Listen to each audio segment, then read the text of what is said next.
En los primeros días de la Segunda Guerra Mundial, uno de los comandantes de más éxito de los U-Boats de Hitler, Otto Kretschmer, hunde docenas de embarcaciones aliadas. Torpedo 1, fuego. ¡Fuego! Primero solo, y luego como parte de los letales Wolfpacks. Hasta que un fatídico error... Inmersión, vamos, inmersión. Lo amenaza todo.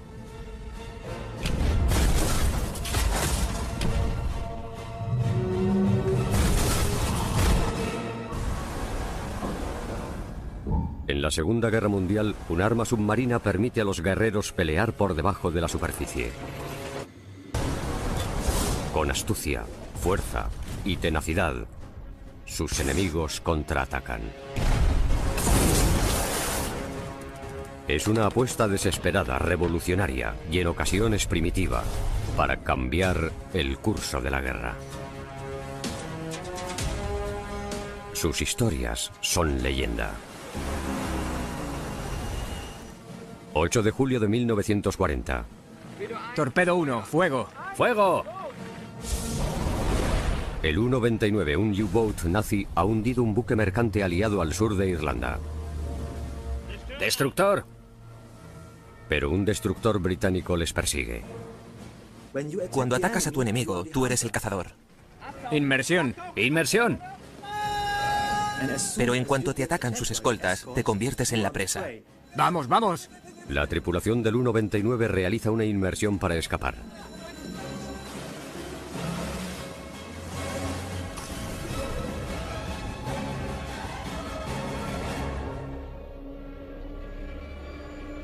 El comandante del U-Boat, Otto Kretschmer, lleva sirviendo a Hitler bajo el agua desde el principio de la Segunda Guerra Mundial.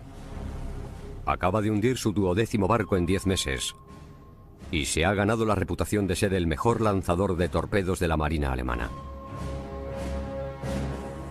Demuestra ser despiadadamente eficaz. Su lema es: un torpedo, un barco. Otto Kretschmer no era un comandante submarino convencional.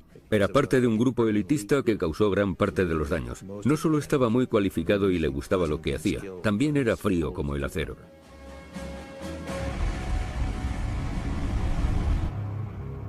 Es solo la segunda patrulla de Kretschmer a bordo del U-29.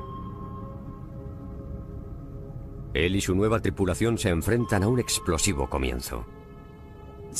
Es la primera vez que se ponía a prueba el frío y calmado carácter de Kretschmer, porque era la primera vez que le atacaron barcos de escolta aliados.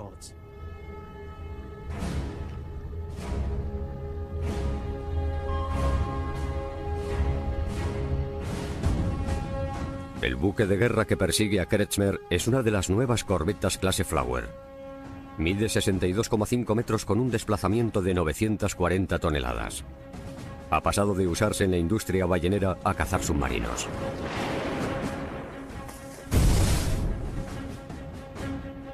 Cuando empezó la guerra, el ataque que los alemanes lanzaron contra el comercio británico fue inesperado.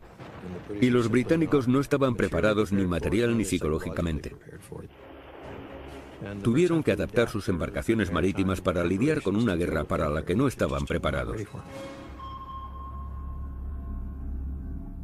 Son las 8 de la mañana.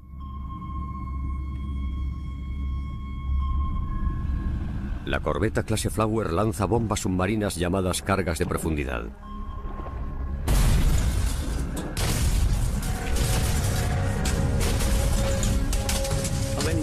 Cuando las cargas de profundidad explotaron una detrás de otra, los alemanes comprobaron si se había roto algo en el submarino. ¿Estaría intacto el casco? No solo lanzaron una, 2 o 3 cargas.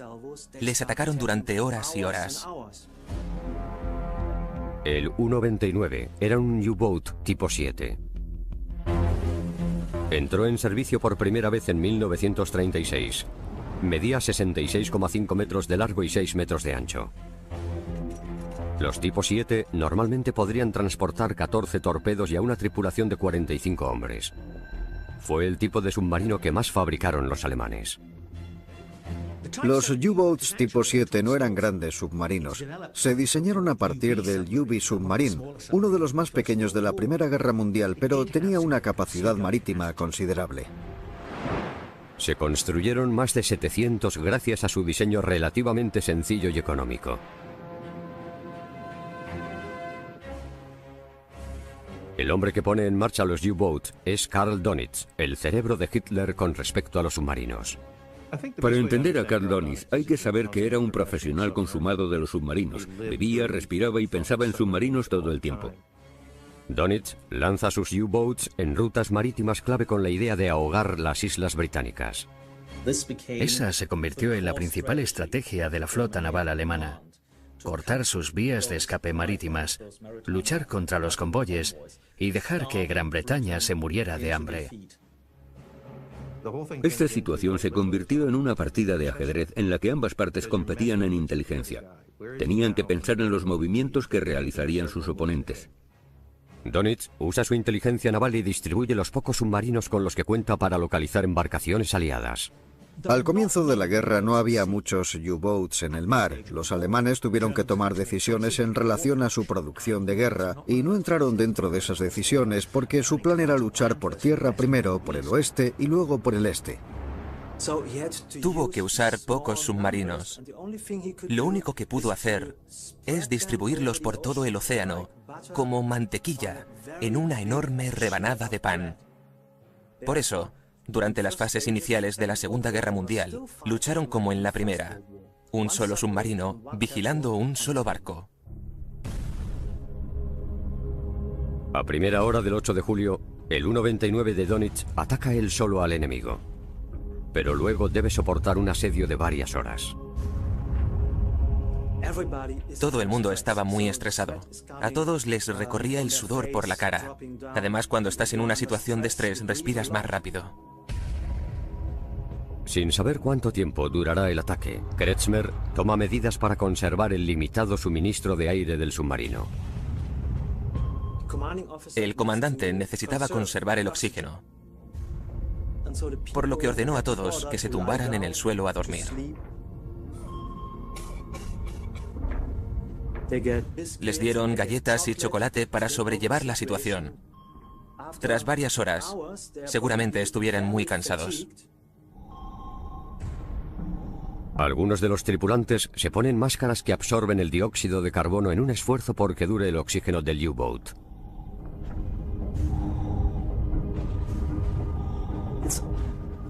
Es casi imposible imaginar lo que sintieron esas personas en ese momento. Tuvo que ser una situación horrible.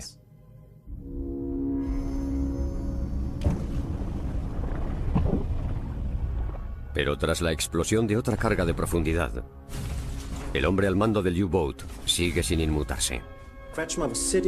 Kretschmer estaba muy tranquilo sentado leyendo una novela policíaca.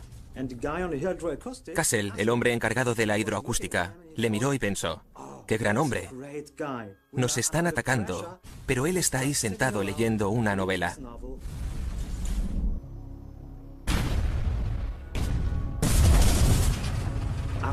Tras unos minutos, Kassel le miró de nuevo y se dio cuenta de que el libro estaba al revés, por lo que no estaba leyendo. De hecho, en todo ese tiempo no movió ni una sola página. Kretschmer era un líder militar brillante. Si él podía sentarse tranquilamente a leer, tú también podías estar tranquilo.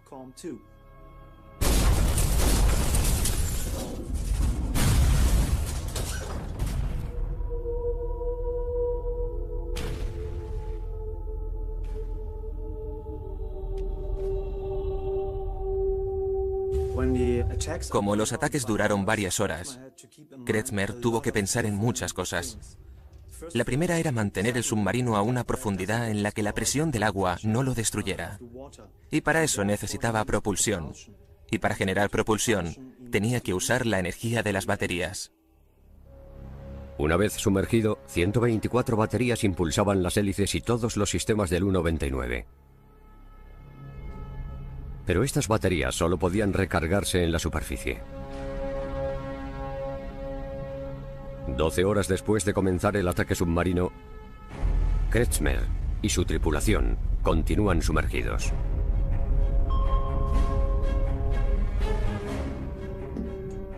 El ingeniero le dijo a Kretschmer que se estaban quedando sin batería. Prestad atención todos, vamos a cambiar el rumbo a 207.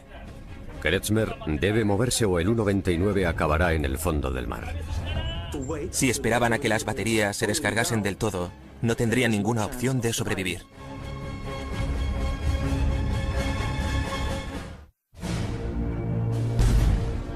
Durante las 12 horas que lleva sufriendo un ataque con cargas de profundidad, el U-99 se mueve lo suficientemente rápido como para mantener una profundidad constante para no perder potencia.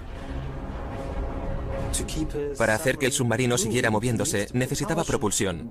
Y para ello tenía que utilizar las baterías de una forma muy eficaz para que duraran lo máximo posible y lograr que el barco se propulsara o realizara otras operaciones.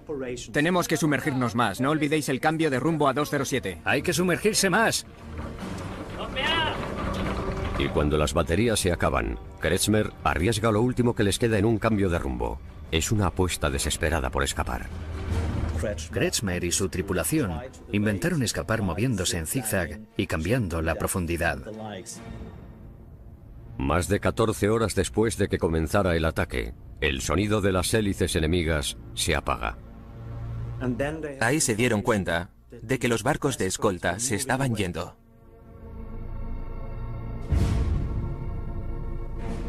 El U-99 había sobrevivido a 127 cargas de profundidad. Preparaos para subir a la superficie. ¡Preparaos, rápido! El nivel de las baterías estaba muy bajo y el oxígeno casi se había acabado. Por eso tenían que salir a la superficie.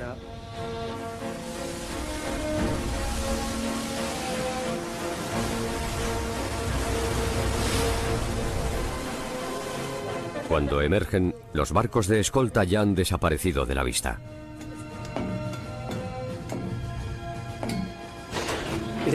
Se dice que el aire era de un color amarillo verdoso. El autor de una famosa novela sobre Kretschmer lo explica como si la muerte saliera en ese momento del submarino. Kretschmer fue el primer comandante de un submarino en experimentar un ataque tan largo con cargas de profundidad. Tuvo mucha suerte de que los barcos de escolta se fueran.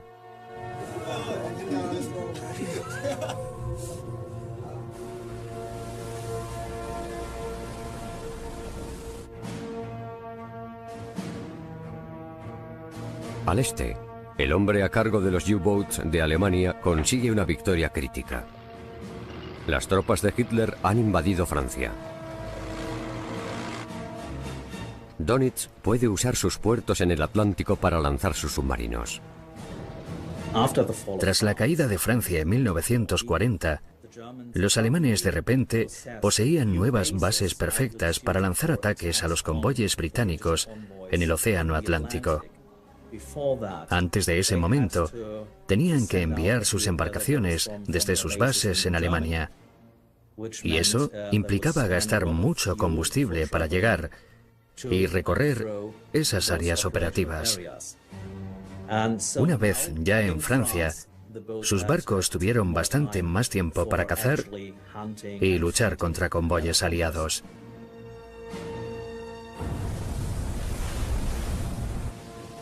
El 13 de octubre de 1940, Donitz lanza al océano un U-99 desde Lorient, Francia. Inteligencia se ha enterado de que 34 barcos enemigos transportan madera, acero y otros materiales de guerra en un convoy de Canadá a Gran Bretaña.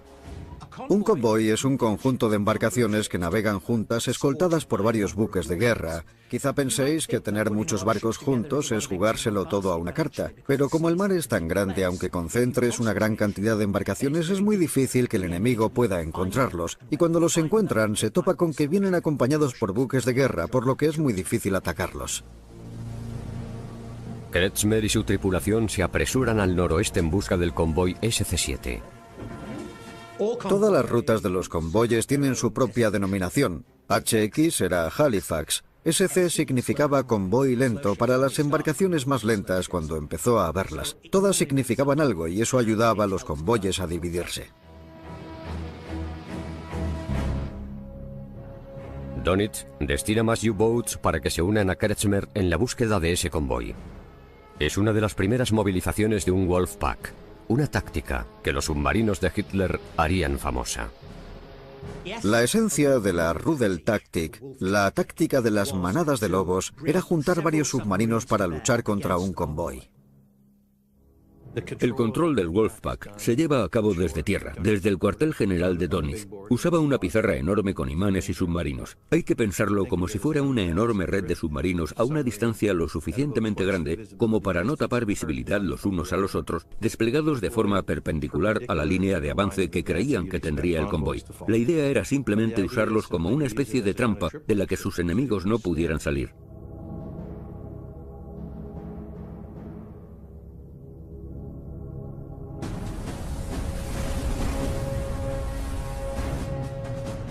Otro submarino se ha unido a la caza. Es un U-100. El comandante de este U-Boat es Joachim Schepke, conocido y rival de Kretschmer y de su U-99. Schepke y Kretschmer fueron los dos primeros en completar la elitista formación de Dönitz sobre submarinos. Tras 13 meses en guerra, ambos estaban al mando de los U-Boats con más éxito de Hitler. Dos hombres astutos cuya finalidad era hundir embarcaciones británicas. El número de barcos con mayor éxito de los U-Boats no fue muy grande, pero hicieron la mayoría del trabajo. Si miramos el índice de éxito de los submarinos alemanes, alrededor de las 3/4 partes de los barcos aliados fueron hundidos por el 20% de los capitanes, los que estaban dispuestos a llegar al límite. ¿Pero podrán estos lobos solitarios cazar en manada?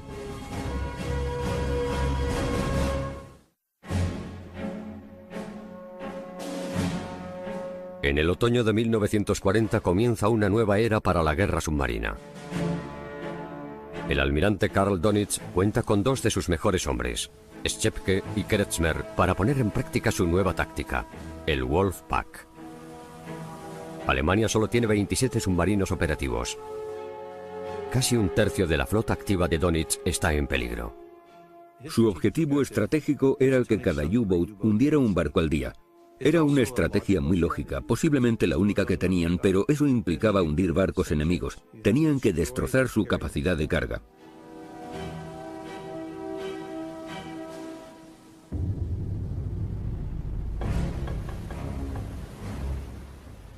Atacar un convoy era la oportunidad perfecta.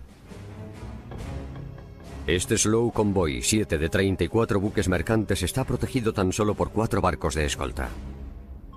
Su principal arma para detectar U-Boats es un sonar. Un sistema de detección activa, también conocido como ASDIC. Todo despejado a la derecha. ASDIC se inventó a finales de la Primera Guerra Mundial. Usaba pulsos de sonidos llamados pings para buscar submarinos en el océano. La mayor innovación en otoño de 1918 fue la introducción de un sistema activo de localización acústica desarrollado primero por los franceses y que después compartieron con los británicos.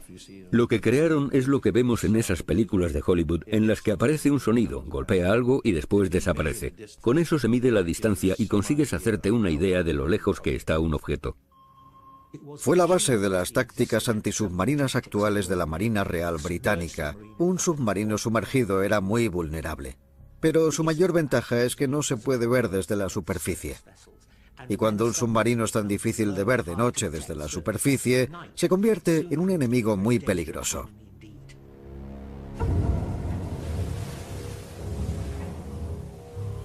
Tras interceptar el SC-7, Kretschmer y el resto del Wolfpack se acercan a él. Después, en la oscuridad de la noche, se daba la orden en el momento justo y ya podían atacar. Entonces entraba en escena la manada. Había mucho en juego. No solo era importante hundir los barcos, también crear un efecto de choque y demostrar a los británicos que podían hundirle sus barcos cuando quisieran. Schepke y los demás comandantes se preparan para disparar al convoy desde fuera. Llevábamos mucho tiempo esperando esto. Pero Kretschmer tenía su propio plan. ¿A cuánta distancia está? 1000 metros. A las 10 de la mañana, el U-99 se escabulle entre los barcos de escolta para tender una emboscada al enemigo donde menos se lo esperan.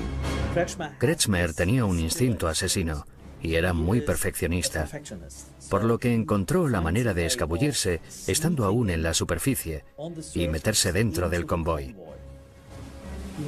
Tuvo mucha sangre fría para meterse ahí y después comenzó a lanzar torpedos a los buques mercantes.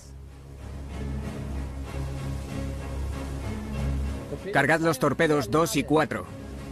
Cargad el 2 y el 4.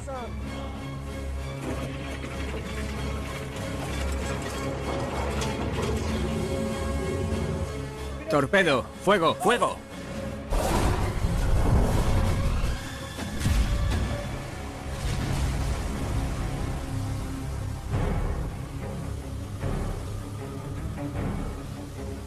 Se dieron cuenta de que les estaban atacando cuando se produjo la primera explosión en un buque y las llamas empezaron a extenderse. Ahí es cuando los barcos de escolta tuvieron que reaccionar. Los aliados se centran en el perímetro del convoy, que es donde suelen colocarse los U-boats.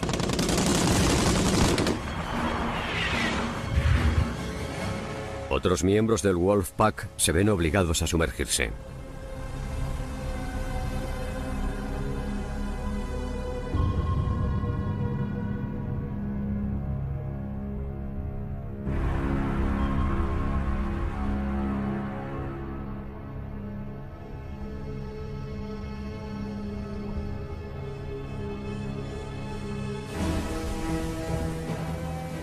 Pero dentro del convoy, Kretschmer sigue con el ataque. Torpedos 1 y 2, fuego. 1 y 2, fuego.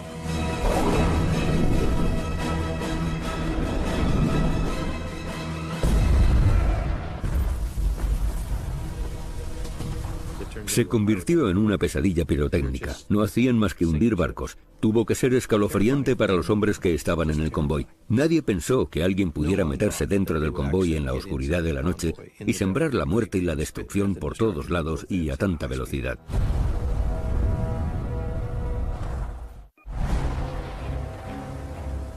A primera hora del día 19 de octubre, el U-99 disparó el último de sus 14 torpedos.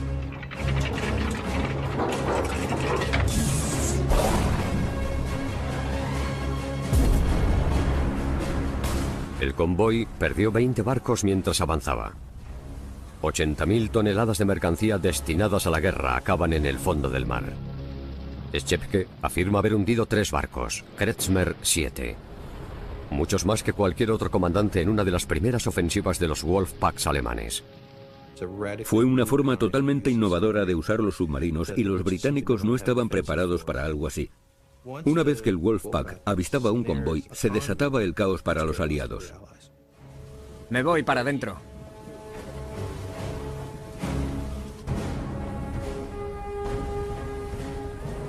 Unos días después, el U-99 amarra frente a una multitud enfervorizada. Kretschmer y los demás comandantes son recibidos como héroes. La propaganda bélica alemana utilizó a los comandantes de los U-boats como héroes. Eran algo parecido a las estrellas del pop de su época. En todas las guerras ocurre algo parecido. Se necesitan héroes, se necesita gente victoriosa para levantar el ánimo de la gente. En Gran Bretaña, los estrategas bélicos se apresuran a desbaratar las nuevas tácticas de los U-boats alemanes. El Imperio Británico es un imperio marítimo que depende del envío de mercancías por mar. Eso es una ventaja porque significa que Gran Bretaña debe recibir mercancías de todo el mundo, pero por otro lado, implica que debe controlar el mar. La Marina Real manda los buques de guerra que hasta entonces protegían las costas británicas al Océano Atlántico para proteger a los convoyes. No podía permitir que el enemigo le quitara su uso del mar. Los británicos están trabajando para aplicar una nueva tecnología denominada radar, ondas de radio para detectar aviones enemigos en el mar. Mientras realizaban esta modificación, Gran Bretaña estaba siendo bombardeada. Estaban destrozando los puertos desde el aire. El Blitz lanzaba sus ofensivas. Fue un periodo muy complicado para Gran Bretaña. Marzo de 1941. Los Wolfpacks nazis llevan 5 meses dominando la batalla del Atlántico. El convoy HX-112 viaja desde Halifax hasta Gran Bretaña. El HX-112, HX por Halifax, era un convoy rápido que se dirigía a Europa. Estaba compuesto por diferentes tipos de barcos, petroleros, buques de carga. Una de las características de este convoy que lo hacían importante e interesante es que por primera vez los U-Boats se enfrentaron a un grupo de escoltas bien entrenados. Supervisando los 7 escoltas que protegían este convoy de 41 barcos estaba el comandante Donald McIntyre. Ha demostrado ser un cazador astuto desde que capitaneó su primer buque patrulla británico en 1935. McIntyre estaba centrado en destruir U-Boats.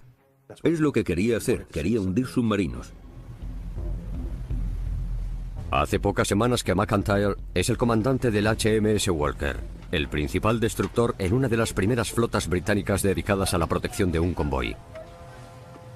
¡Tirad! Era muy arriesgado. No solo servir en un buque de guerra o en un buque mercante, también el hecho de surcar el Atlántico. Había una amenaza constante de ser atacado por un U-Boat y enfrentarse a una muerte terrible.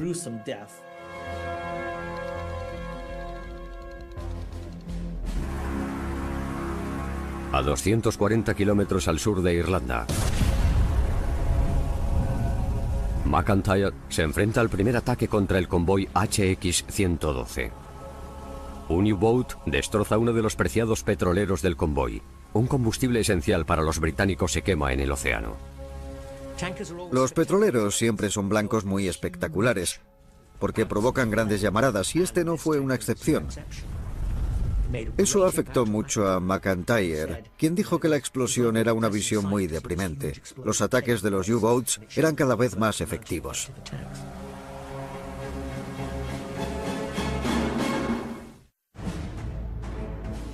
Antes de sumergirse, Lemp envía las coordenadas del convoy HX-112 a la sede central de los U-Boats.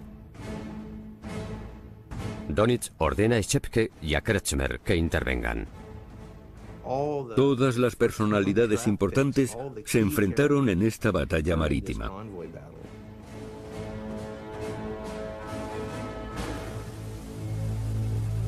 Pero uno de los escoltas del convoy cuenta con una nueva herramienta diseñada para dar al traste con la táctica de los U-Boats. En la flota de guerra de McIntyre se encuentra el HMS Bannock, una embarcación dotada de radar. Una tecnología que permitía a los barcos localizar los submarinos. El Bannock fue uno de los primeros destructores equipados con un sistema de radar. Era algo totalmente nuevo y una nueva amenaza para los U-Boats. Ahora los podían descubrir por la noche desde la superficie. Sin saber de este avance fundamental, los principales comandantes alemanes se preparan para atacar. Habían tenido éxito contra convoyes mal protegidos. Ahora las tornas estaban a punto de cambiar, pero ellos aún no lo sabían. 16 de marzo de 1941. Tras localizar el convoy, Kretschmer planea deslizarse entre el HX-112. El comandante del U-99 echa un vistazo a través de la niebla con unos prismáticos creados especialmente para un as como él. Al ser un comandante de submarinos tan importante, Kretschmer usaba unos prismáticos de mayor calidad que los de los otros capitanes. Estos le permitían, sobre todo de noche, ver barcos en la superficie con mayor precisión. Tenerlos era muy importante para Kretschmer y su imagen personal. Kretschmer tiene que usarlos para evitar un choque accidental con un barco enemigo. La zona norte del Atlántico no era un lugar nada acogedor ese marzo, y además con niebla y llovizna le iba a ser muy difícil atacar. Pero a Kretschmer le gustaba asumir riesgos, quería introducirse en el convoy. Esa era su táctica, adentrarse en el convoy y destruirlo todo. Eso intentó a pesar de las condiciones meteorológicas. A las 10 de la mañana, el U-99 navega a través de la niebla para infiltrarse en líneas enemigas donde ningún barco de escolta esperaba encontrar un submarino nazi. Todos al puesto de combate. ¡Todos al puesto de combate! Evitando la detección submarina y amparados en la oscuridad de la noche, Kretschmer y su tripulación se preparan para atacar. Torpedo 1, fuego. ¡Fuego! Atacaron de noche y por la superficie donde el sistema ASDIC no podía detectarlos. Así provocaron el caos, generaron una gran sorpresa y varias embarcaciones volaron por los aires en una rápida sucesión. Torpedo 3, fuego. ¡Fuego! Torpedo 4, fuego. ¡Fuego!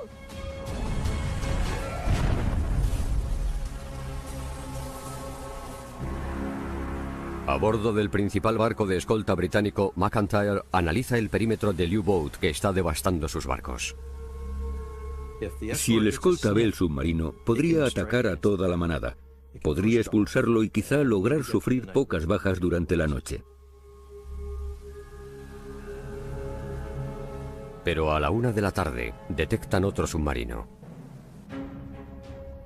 McIntyre ve a Schepke en su posición habitual fuera del convoy.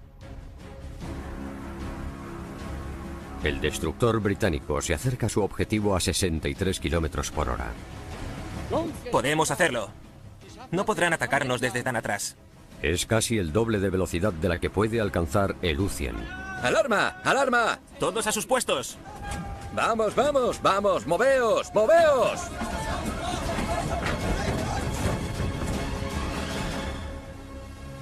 Con pocas posibilidades en la superficie, la única opción de Schepke es intentar esconderse en las profundidades del océano. En una situación de guerra así, no puedes pasarte horas y horas para decidir qué hacer. Por eso, enseguida tomó la decisión de sumergirse para evitar el ataque del destructor.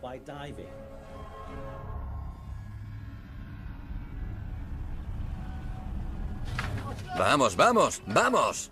McIntyre llama al HMS Bannock para que se sume a un ataque con cargas de profundidad. ¡Vamos, chicos! ¡Fuera! Las cargas de profundidad provocaban grandes explosiones. Si se producían cerca de un submarino, podían causarle daños muy graves.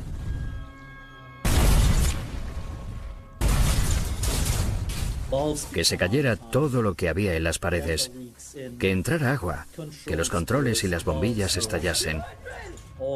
Eso podía provocar todo tipo de daños. ¡Una fuga! ¡Tenemos una fuga!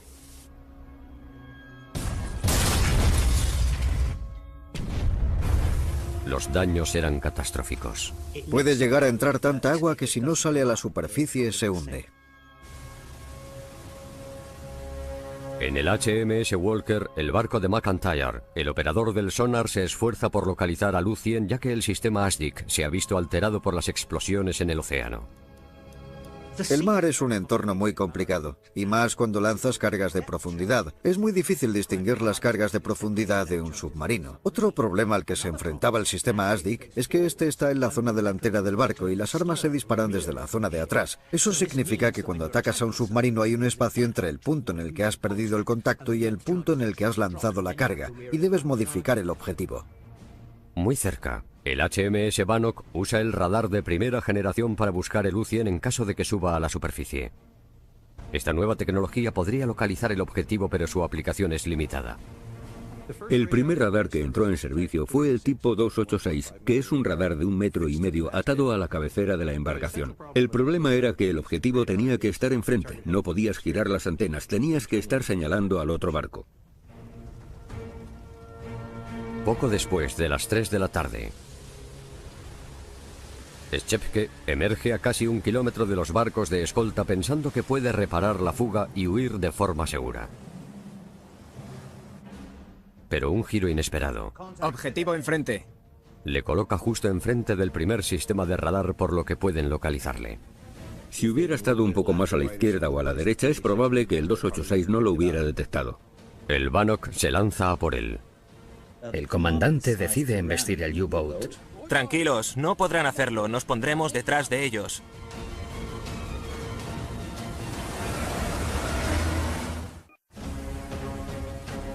Tras localizar un U-Boat en la superficie con su recién instalado sistema de radar, el barco británico Bannock recurre a una táctica estándar de la Primera Guerra Mundial: intentar embestir al dañado submarino.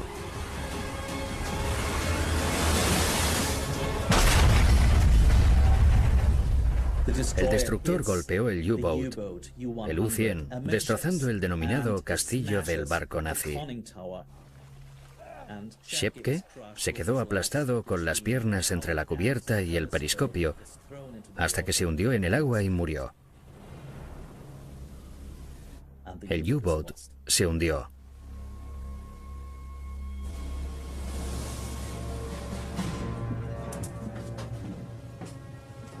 A bordo del U-99, Kretschmer no sabe el destino de su compañero. Sin más torpedos, la tripulación del U-99 sale del convoy para volver a casa. Era el típico ataque de Kretschmer. Ya había hundido 5 barcos, por lo que todo parecía ir bien. Pero los escoltas, con una buena formación, habían entrado en juego e intentaron llevar a cabo una búsqueda sistemática del U-99. Mientras el U-99 se retira, el vigilante de Kretschmer ve el destructor de McIntyre. ¡Destructor! ¡Alarma! ¡Alarma! En un ataque de pánico, el tripulante cree que les han descubierto. ¡Hay que sumergirse! ¡Rápido! ¡Todo el mundo a la parte delantera! Tras la alerta del vigilante, el submarino se sumerge. Cuando vio el destructor tan cerca, pensó que le habrían visto desde esa embarcación, por lo que tomó la rápida decisión de evitar un ataque sumergiendo al submarino. Los vigilantes de McIntyre no sabían que el U-99 estaba allí. Pero cuando el submarino se sumergió, apareció de repente en el sonar del destructor. Lo estaban escuchando todo el tiempo. Era una persecución letal parecida al juego del ratón y el gato. El submarino emitía una señal que indicaba que se estaba alejando, hasta que la baliza del sonar cambió de posición y pudieron localizar la ubicación exacta del submarino. Nuevo contacto. Distancia, 360 metros. Cuando lo has localizado con ASDIC, ya puedes atacarlo con cargas de profundidad. La tripulación de McIntyre lanza sus bombas submarinas. ¡Vamos, vamos! Es una apuesta arriesgada para hundir el submarino.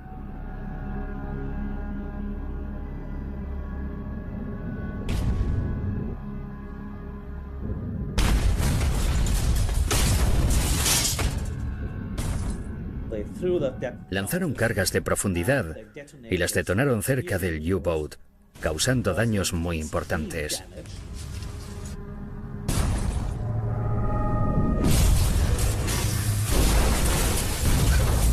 ¿Está todo bien? ¿Todos bien?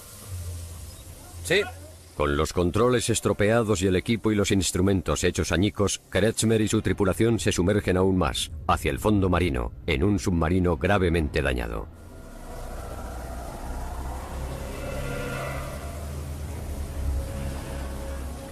Tenían dos opciones: soltar lastre y salir huyendo de allí, o sumergirse hasta el fondo del océano.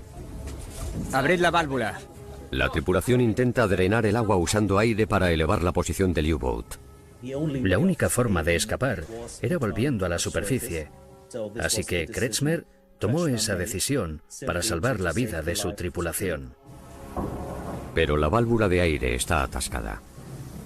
Caían en picado, llegaron a estar a mucha profundidad. Parecía que se iban a estrellar. ¡Vamos! ¡Tirad!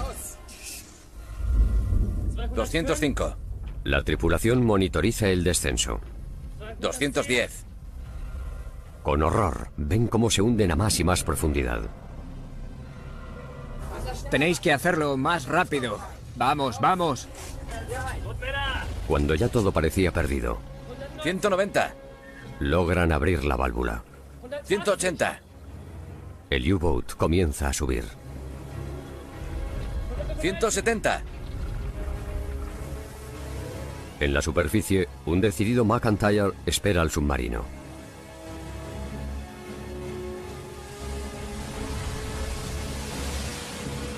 En cuanto ascendieron, Empezaron a dispararles.